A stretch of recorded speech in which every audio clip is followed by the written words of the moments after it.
우리나라 말을 영어로 번역할 때도 그렇지만 영어를 우리나라 말로 번역할 때도 한 단어로 딱 맞게 옮기기가 어려운 경우가 가끔 있는데 그중 하나가 pretender라는 단어입니다. 그래서 pretend, 무엇인 채 하다라는 동사에다 사람이란 뜻을 사람을 뜻하는 전미사 er를 붙였으니 굳이 번역하자면 무엇인 채 하는 사람이라는 긴 말이 되고 맙니다. 하지만 영어로는 그냥 pretender라는 한 단어만으로도 속은 그렇지 않으면서도 겉만 그런 척 가장하는 사람이란 뜻을 나타나게 되는 것입니다. 그래서 여러분, 겉으로만 이런 척 저런 척 할 줄 아는 것은 피조물 중 오직 사람만 가지고 있는 참으로 특이한 악중의 하나입니다. 다른 동물은 밖으로 나타나는 표정이나 행동이 그 속에 있는 감정이나 의도를 그대로 반영하기 마련입니다. 하지만 사람이란 필요할 때는 의도적으로 자기 속에 있는 지심과는 다르게 무엇인 채 할 수 있는 실로 교활하기 짝이 없는 재주를 발휘하는 것입니다.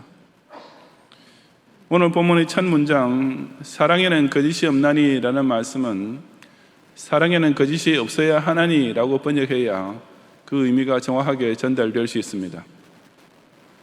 여기 거짓이 없어야 라는 말은 문자적으로 위선이 없어야 라는 뜻입니다. 바로 기독 신자 중에 그저 모양만 내어 사랑하는 척 하는 것을 두고 경계하는 말씀입니다. 그래서 어떤 영어 성경에 보면 이 구절을 Don't just pretend that you love others. Really love them. 다른 사람을 사랑하는 채 하지만 말고 정말로 사랑해야 합니다 라고 조금 길게 의역해 놓고 있습니다. 사랑이란 기독신자 윤리 강령 제1조에 해당하지만 그 사랑의 실천에 있어서는 그저 pretender, 즉 사랑하는 채 하는 사람으로만 끝나기 아주 쉬운 것입니다. 그렇다면 과연 외식이 아닌 진실한 사랑의 모습은 구체적으로 어떻게 나타나는 것입니까? 이 시간 저는 성령께서 우리 기독 신자의 거짓이 없는 사랑에 대해 가르치는 두 가지 실천 원리를 함께 상고해 보고자 합니다. 첫째, 기독 신자는 악을 미워하고 선에 속함으로써 거짓 없는 형제의 사랑을 해야 합니다. 9절부터 13절까지 함께 봉독하겠습니다. 사랑에는 거짓이 없나니 악을 미워하고 선에 속하라. 형제를 사랑하여 서로 우애하고 존경하기를 서로 먼저 하며 부지런하여 게으르지 말고 열심을 품고 주를 섬기라.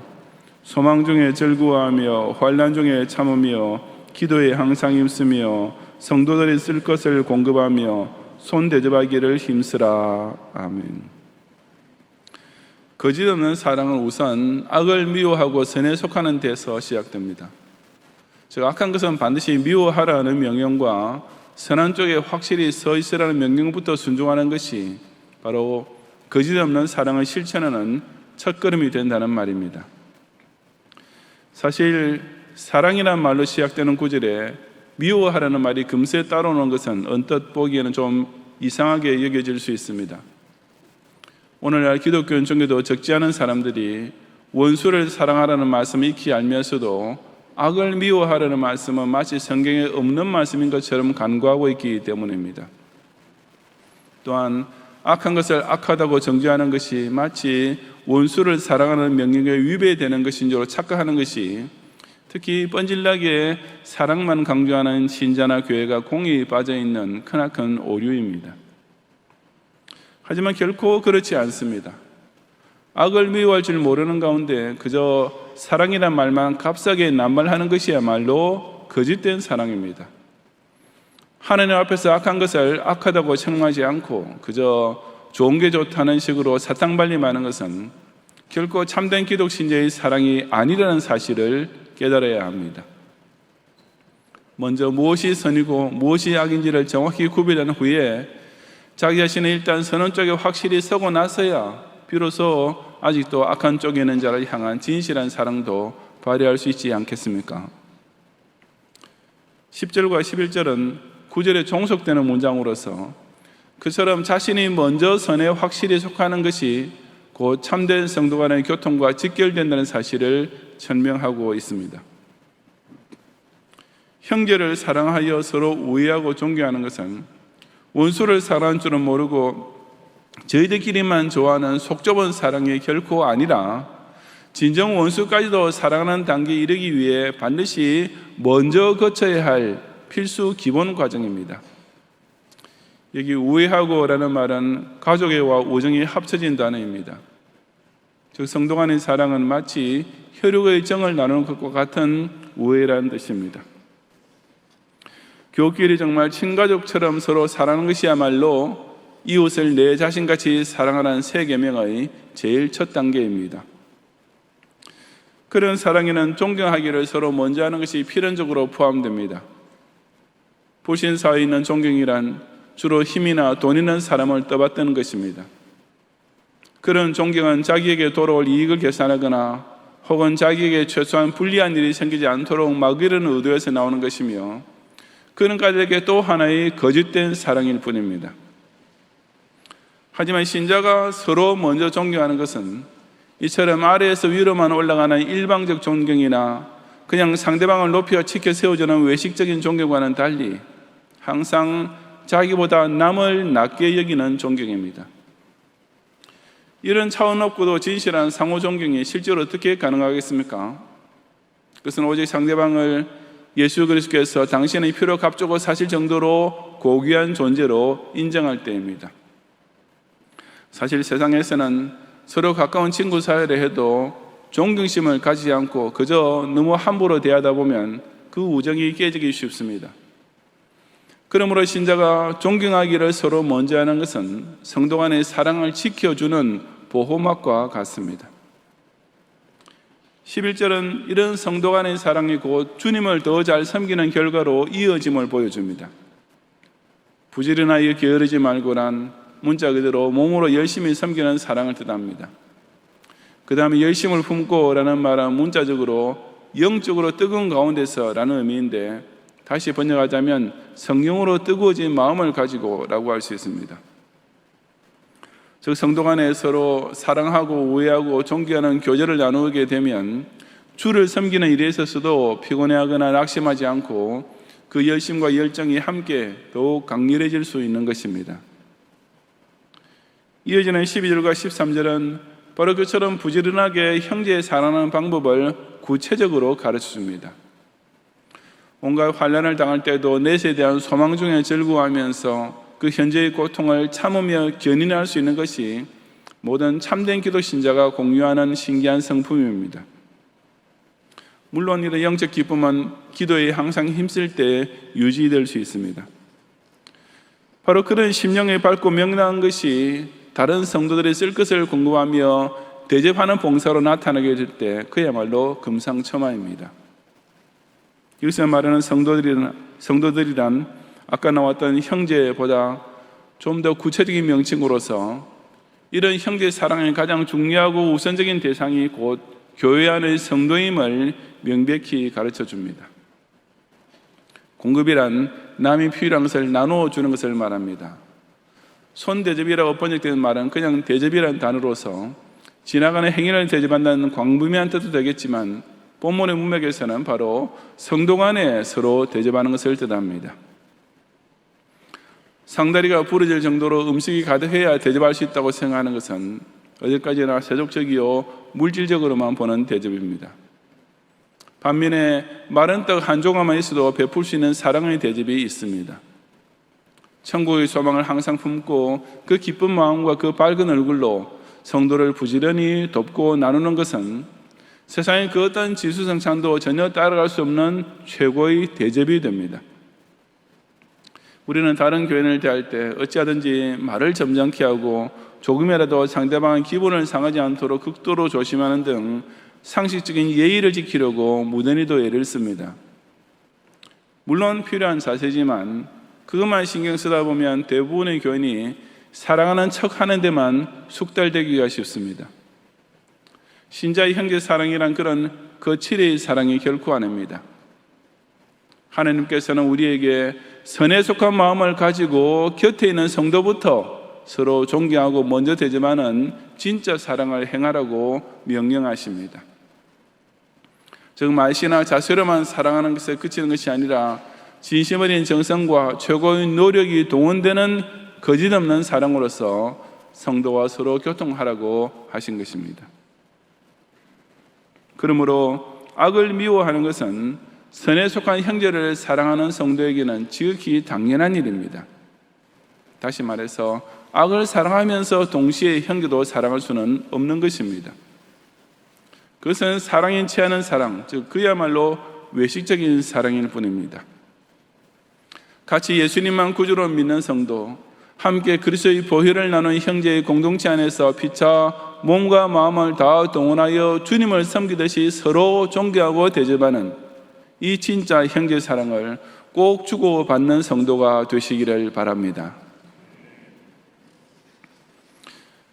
둘째로 기독 신자는 악에게 지지 말고 선으로 악을 이김으로써 거짓없는 원수 사랑을 해야 합니다. 14절 이하 21절까지 함께 봉독하겠습니다. 너희를 박해하는 자를 축복하라. 축복하고 저주하지 말라. 즐거워하는 자들과 함께 즐거워하고 우는 자들과 함께 울라. 서로 마음을 같이하며 높은 데에 마음을 두지 말고 도리어 낮은 데 처하며 스스로 지혜 있는 체 하지 말라. 아무에게도 악을 악으로 갚지 말고 모든 사람 앞에서 선한 일을 도모하라. 할 수 있거든 너희로서는 모든 사람과 더불어 화목하라. 내 사랑하는 자들아, 너희가 친히 원수를 갚지 말고 하느님의 진노하심에 맡기라. 기록되었으되 원수 갚는 것이 내게 있으니 내가 갚으리라고 주께서 말씀하시니라. 내 원수가 줄이거든 먹이고 목마르거든 마시게 하라. 그리함으로 내가 숯불을 그 머리에 쌓아 놓으리라. 악에게 지지 말고 선으로 악을 이기라. 아멘. 이제 사도 바울은 형제 사랑에서 원수 사랑으로 그 주제를 바꾸고 있습니다. 너희를 박해하는 자를 축복하라는 말씀에 이어서 축복하라는 명령을 다시 한번 반복하고 계속 그 뒤를 이어 저주하지 말라고 강조하고 있습니다. 원수에 대해 신자가 저지를 수 있는 죄는 그 원수를 저주하는 것에서부터 시작됩니다. 나쁜 말로 욕을 하거나 자기 원수가 잘못되기를 바라며 저주하는 것은 불신사회에서는 흔하고도 당연한 일입니다. 하지만 우리 기독신자는 그처럼 저주라도 해야 속이 좀 풀릴 것 같은 마음까지도 억제하고 오히려 축복할 수 있어야만 진정 거짓이 없는 원수 사랑을 발휘할 수 있는 것입니다. 15절과 16절은 꼭 원수에게뿐 아니라 모든 사람에게 적용할 수 있는 말씀인데, 요약하자면 상대방과 마음을 같이 할 줄 알아야 한다는 뜻입니다. 기쁨은 나누면 2배가 되고 슬픔은 나누면 반이 된다는 말은 누가 제일 처음에 했는지 잘 모르겠지만 참 좋은 말입니다. 즐거워하는 자들과 함께 즐거워하고 우는 자들과 함께 울라는 말씀대로 상대방과 희로애락을 같이 나눌 때 그 즐거움은 배가 되고 그 슬픔은 반으로 줄어들 것이 틀림없습니다. 더욱이 기독신자의 사랑의 모습은 정말 거짓없는 사랑으로 상대방과 마음을 같이하는 것에서도 한 단계 더 나아가서 서로 마음을 같이하며 높은 데에 마음을 두지 말고 라는 자세까지 이릅니다. 여기 높은 데에 마음을 두지 말고란 말은 쉽게 말해서 내가 너보다 뭐가 나아도 좀 더 낫다라고 속으로 생각하면서 상대방을 멸시하지 말라는 뜻입니다. 그 대신에 도리어 낮은 데 처하며, 즉 그런 교만을 버리고 특히 나보다 못하다는 생각이 드는 사람과 똑같은 자리에 자신을 겸손히 내려놓고 그들과 사귈 줄 알아야 합니다. 스스로 지혜 있는 체 하지 말라는 말씀 역시 제발 저 잘난 척, 혼자 똑똑한 척 하지 말라는 뜻입니다. 사도 바울이 원수 사랑의 주제로 이 문단을 시작한 후 이런 말씀을 첨가하고 있는 것은 내가 상대방보다 낫다고 생각하는 우월감이 곧 남을 업신여기고 미워하게 되는 출발점이 되기 때문일 것입니다. 몸은 나란히 앉아 있어도 마음이 상대방보다 훨씬 위에 있는 사람은 여전히 거짓된 사랑으로 자신을 감싸고 있는 것입니다. 그러므로 17절 이하의 말씀은 본격적으로 원수 사랑의 방법을 가르칩니다. 여기 모든 사람 앞에서 선한 일을 도모하라는 말씀은 그 어느 누가 보아도 옳다고 말할 수 있는 처신을 하라는 뜻입니다. 원수를 제지하지 않는 정도가 아니라 오히려 축복해야 하며, 말로만 사랑하는 정도가 아니라 오히려 선한 일로서 그 당한 악을 대신 갚을 줄 알아야 한다는 말씀입니다. 할 수 있거든이라고 번역된 말은 만약에 할 수 있으면 하고 아니면 하지 않아도 된다는 뜻이 아니라 할 수 있는 데까지 최선을 다해 행하라는 뜻입니다. 너희로서는 이란 말 역시 상대방이 어떻게 나온다 해도 너희 쪽에서는 어디까지나 모든 사람과 더불어 화목하는 자세를 견지하라는 의미입니다. 즉 원수 쪽에서 아무리 나를 미워하고 내게 악하게 군다 해도 그것이 신자 쪽에서도 그를 미워해도 괜찮은 이유가 될 수는 없다는 말씀입니다.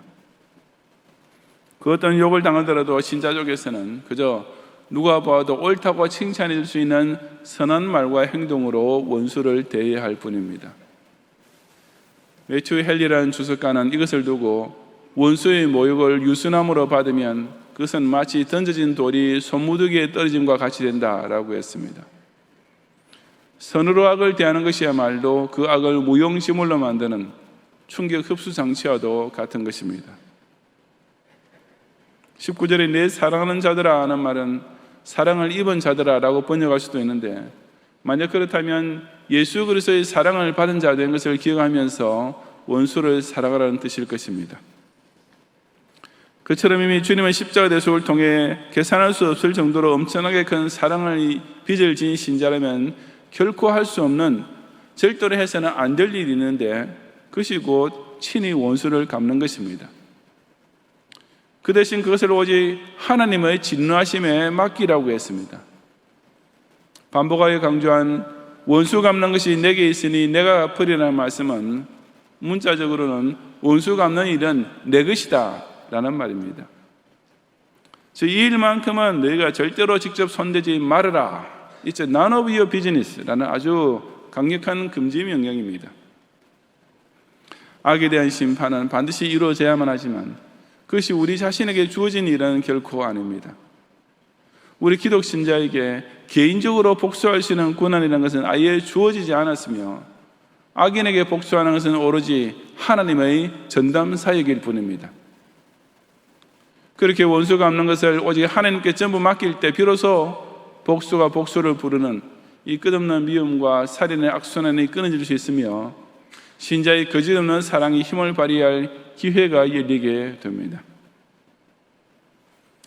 사실 원수를 사랑하는 것은 물론이고 용서하는 것조차 참 힘든 일입니다.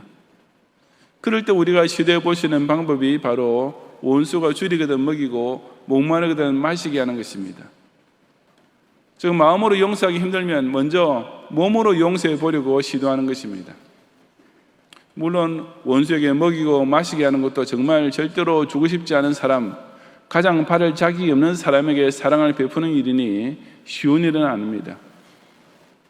하지만 죄인에게 베푸신 하나님은 은혜, 우리가 예수님께 받은 사랑이 바로 그처럼 undeserved favor, 받을 자격이 전혀 없는 자에게 주어진 사랑이 아니겠습니까?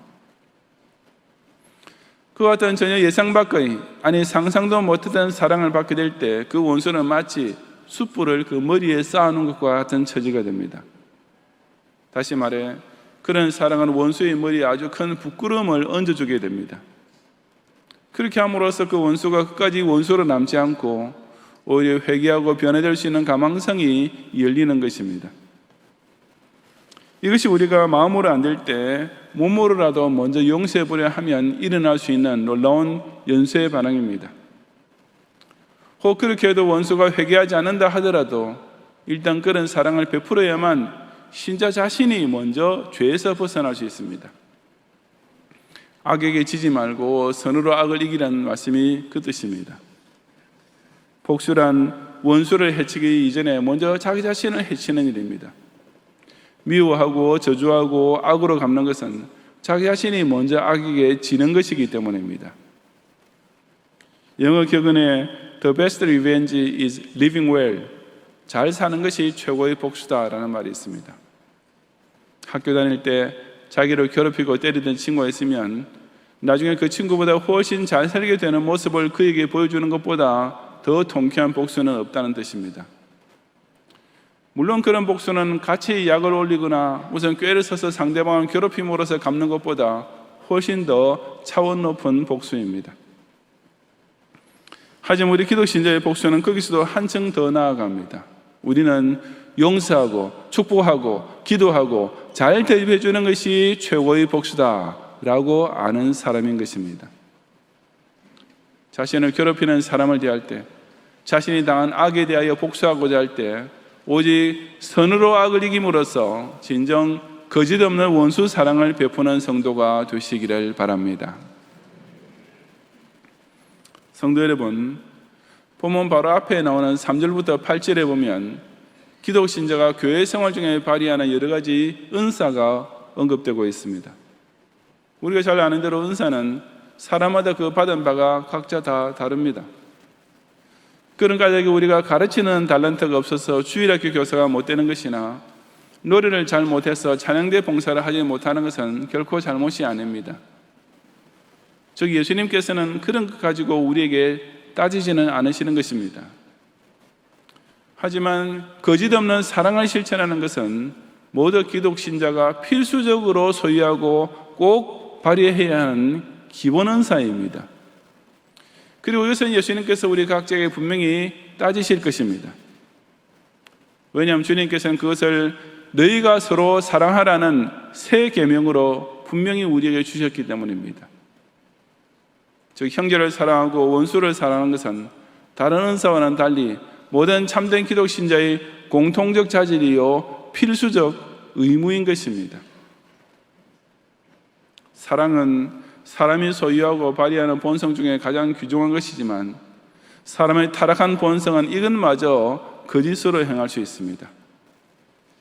세상 사람 사이에서도 사랑하는 체하지만 사실은 사랑하지 않는 거짓 사랑이 그 얼마나 많은 사람에게 고통과 눈물을 가져다 줍니까?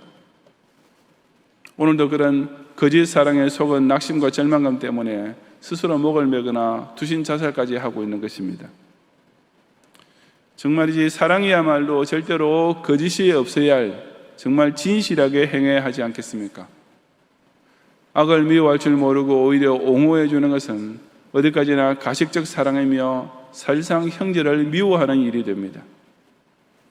선으로 악을 이기려 하지 않고 속에 개인적인 원한이 남아있으면 아무리 원수를 사랑한다 해도 오직 위선적 사랑으로 끝날 뿐입니다.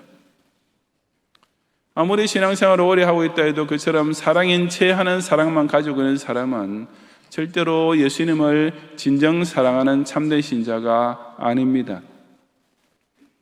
왜냐하면 예수님이야말로 사랑에는 거짓이 없어야 하나니라는 사실을 우리가 아직 죄인이요 악인이요 하나님과 원수가 되었을 때 십자가에 달려 죽기까지 하시면서 이미 몸소 실천하시고 본을 보여주신 분이시기 때문입니다. 함께 선에 속한 형제를 주님을 대하듯이 존경하고 대접하며 아직 악에 속한 원수까지도 오히려 먹이고 마시게 해줌으로써 사랑이 없어 냉랭한 세상에 진정 따뜻한 그리스도의 사랑을 널리 나누고 풍성히 베풀어주는 성도가 되시기를 주님의 이름으로 축원합니다.